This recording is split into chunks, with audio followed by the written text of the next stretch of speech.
Hari Om Tat Sat. Four chapters on freedom, commentary on the Yoga Sutras of Patanjali, Swami Satyanand Saraswati, Bihar School of Yoga. Chapter 1, Samadhi Pada, Sutra number 18. Definition of Asampragyat Samadhi. Viram Pratyayabhyasa Purva Sanskar Seshonya. Virama, stopping, pratyaya, content of mind, abhyasa, continued practice, purva, coming before, sanskar sesha, in which only the traces remain, anya, the other samadhi.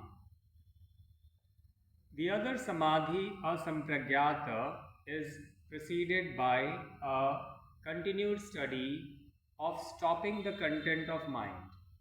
In it, the mind remains in the form of traces.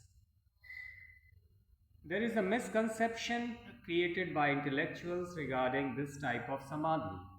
We should remember clearly that every depth of sampragyat samadhi is intermixed with a state of asampragyat samadhi, and that asampragyat samadhi is not nirbij samadhi. Asampragyat samadhi belongs to the category of sabij samadhi. Nirbij samadhi is the highest samadhi, and therefore both sampragyat and asampragyat are varieties of sabij samadhi. When the spiritual aspirant departs from the field of dhyana and enters into samadhi, that particular state is known as vitarka sampragyat.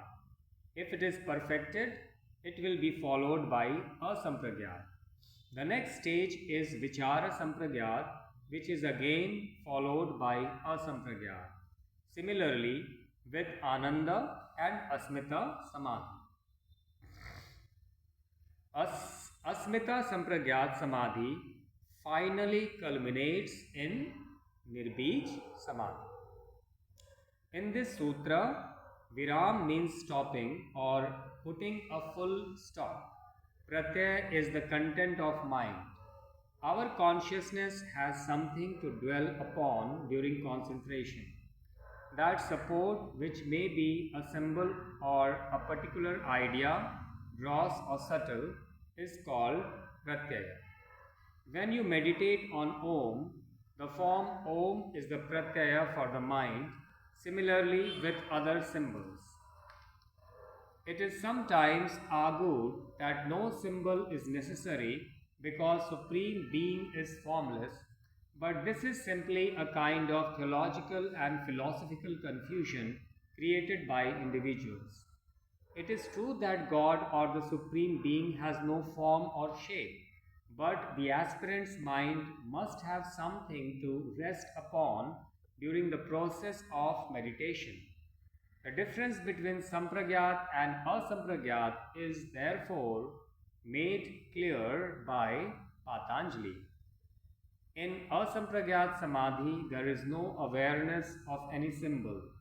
This is called viram pratyaya, the cessation of awareness of a symbol, but the mere absence of awareness of a symbol does not mean asampragyat.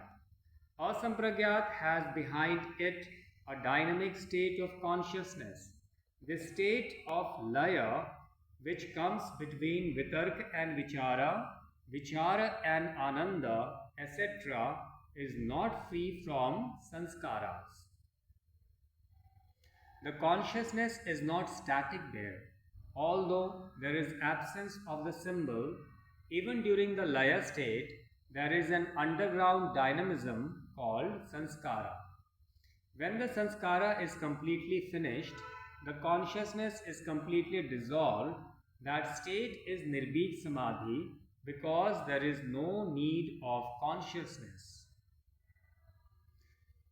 Thus, in asampragyat, there are two distinct characteristics. One, dropping of the pratyaya, and two, the presence of sanskara. This state is preceded by practice. Practice includes the states of Vitarka, Vichar, etc. In Vitarka Samadhi, the aspirant is aware of an object only without there being an awareness of anything else.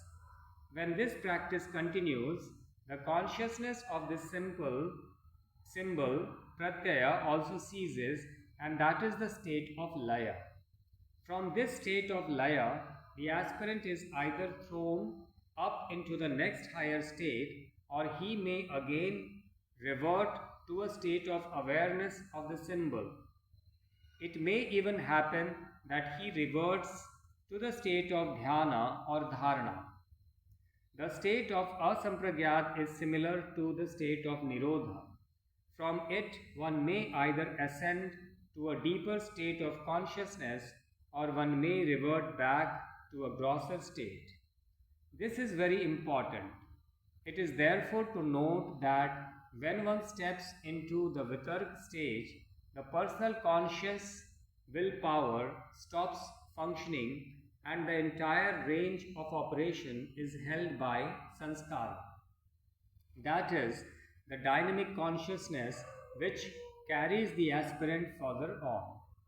It is this same dynamic consciousness which again brings the aspirant back to the state of dhyana, dharana or vikshepa.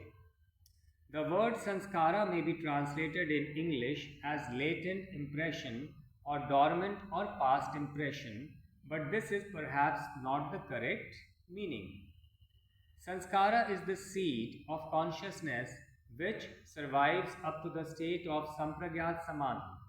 After that state, it comes to an end, giving rise to nirbij samadhi. Nirbij samadhi is not a state at all, it is a state devoid of awareness, devoid of consciousness.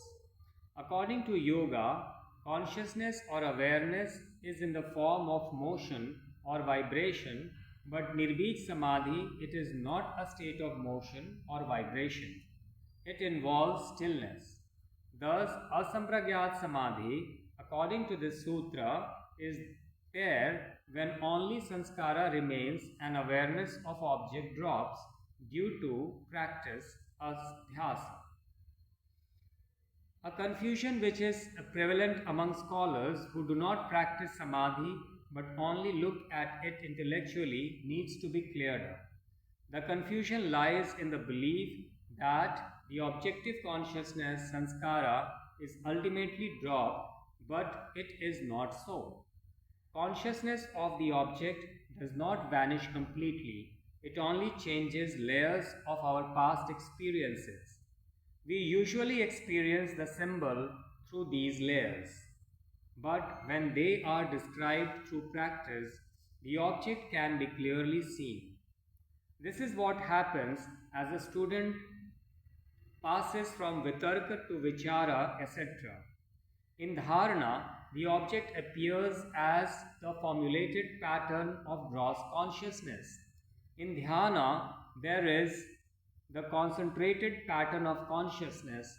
In vitarka samadhi, there is a supramental pattern of consciousness. In vichara, it is the contemplative pattern. In ananda, it is the bliss pattern, etc. But pratyaya remains until the end. It only drops intermittently when it is called virama pratyaya. In asampragyat samadhi, the pratyaya or the awareness of the object drops, but only temporarily. It again revives itself, but not in the same state of awareness.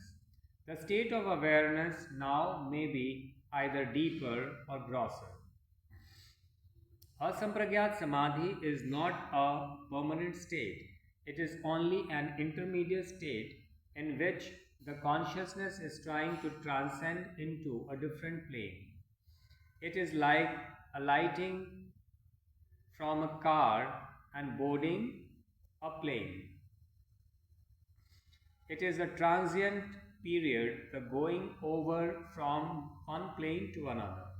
It may be said that most of us do experience the vitark and other stages as well as the asampragyat stage, But the only difficulty is that these stages are not stabilized, they are fluctuating. So we should never give up the object or symbol, whatever it may be, a cross or a Shivlinga or any object for that matter. We should, through continued practice, try to go to deeper states until at last the asampragyat state is reached. But that is indeed extremely difficult. Hari Om.